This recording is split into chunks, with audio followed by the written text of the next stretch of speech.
Hello and welcome to another episode of the DCeric Show. On this episode we go back to 2008 with a game that was released in 2000 for the beloved Sega Dreamcast, and that is Shenmue. Well, as of 2003 I bought this system and it was the last year the Dreamcast would stay in production. My buddy Dave was a Dreamcast fanatic, as was I and a couple other people I know. Dave is the type of guy who had to have the most amazing games for systems, as well as games that were never released in North America, like Shenmue 2, which was only released in Japan and Europe for the Sega Dreamcast.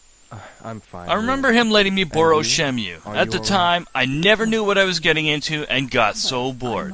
That doesn't mean it's not a good game and you won't enjoy it, it's just the fact I don't really play RPGs all that much. But after that, I gave the game back to him, and years later, in 2008, I went to a local game shop where they were selling a used copy of Shenmue and decided, hell, I'll buy it and give it a try again. So I went to GameFAQs, opened a strategy guide, and I can't remember who it was created by, but followed by it and completed the game within the week. Well, as said, I bought the Dreamcast in 2003, and Sega decided to stop production due to piracy and low sales.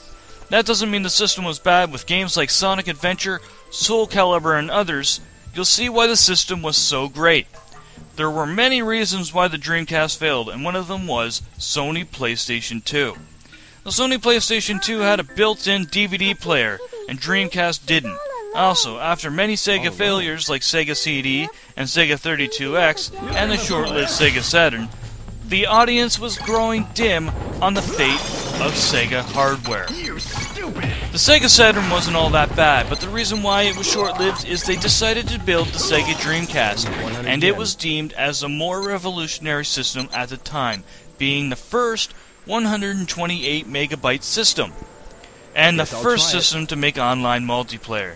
The online multiplayer did have its problems, most of them being surrounded Phantasy Star Online. The problems with it were that the online multiplayer was using the old dial-up line, which sometimes had problems connecting to SegaNet servers, or disconnecting you, which led to players losing their items online, and people were paying big money to play on SegaNet servers. Being online on the Sega Dreamcast wasn't always that bad. Some people did have their problems, but due to the issues that people were having, they lowered the price to access SegaNet servers, and near the end of Dreamcast production, they made most, if not all, games free to play online, with the exception of PSO version 2, which had a monthly fee. Well, through all the good and the bad spots of the Sega Dreamcast, there was a game that revolutionized role-playing games, and that was Shenmue. The production of this game was about $47 million to make, and that's equivalent to $64 million as of the year 2011, being the first game that had the highest production costs of 2000. This game was supposed to be released on the Sega Saturn, but due to the strengths of the system being 32-bit, it was making the game run very slow. But even for the strengths of the Sega Saturn, it looked really good being on a 32-bit system. Another thing about this game is that it was supposed to be a story based on one of the characters from the Virtua Fighter series of games, and that was Akira.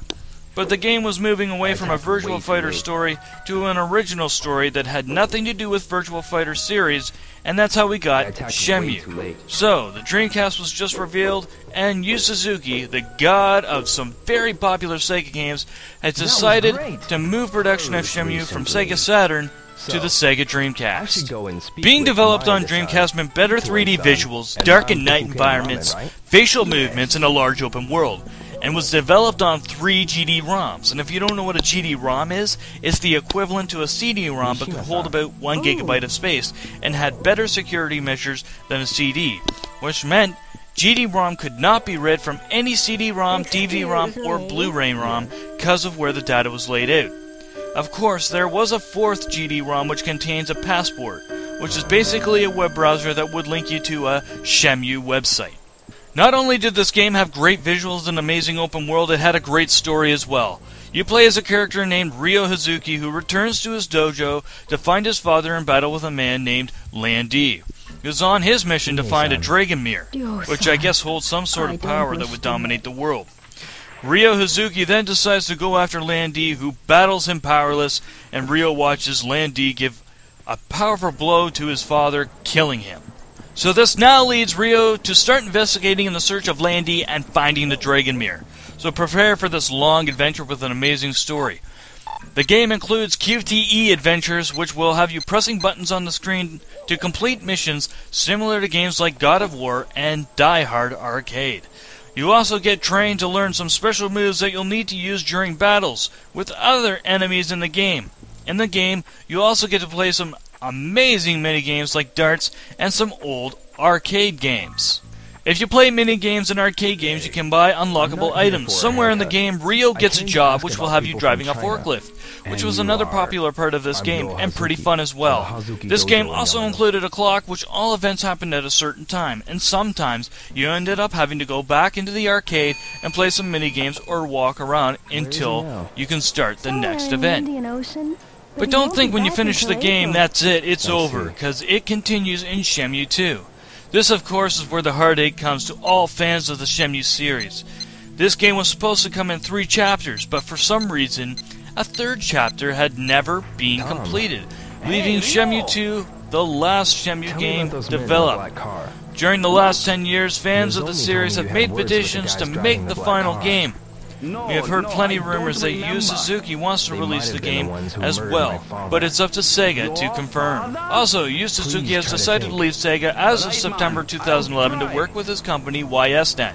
But I think the major problem surrounding the completion of the game is its high production costs and the poor sales. Another Shenmue game is in the works called Shenmue City, but however, it will not be a sequel to the original game, but a side story, and will be released for PC by Yu Suzuki's YS Studio, and published by Sunsoft, while being supervised by Sega, and being released for Yahoo Mobile, a social gaming service, and availability will be in Japan only.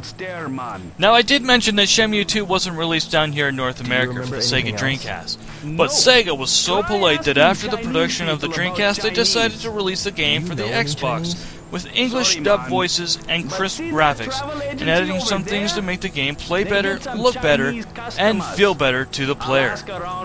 Also, when Shenmue 2 was released for Dreamcast, you can continue your game from Shenmue 1. And for the Xbox, they released a DVD containing the complete story of Shenmue 1, showing the cutscenes from the Dreamcast version.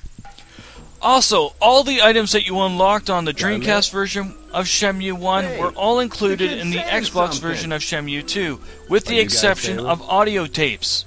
In both versions of Shenmue 2, you can fast forward time so you can complete events faster, so you don't have to walk around and wait.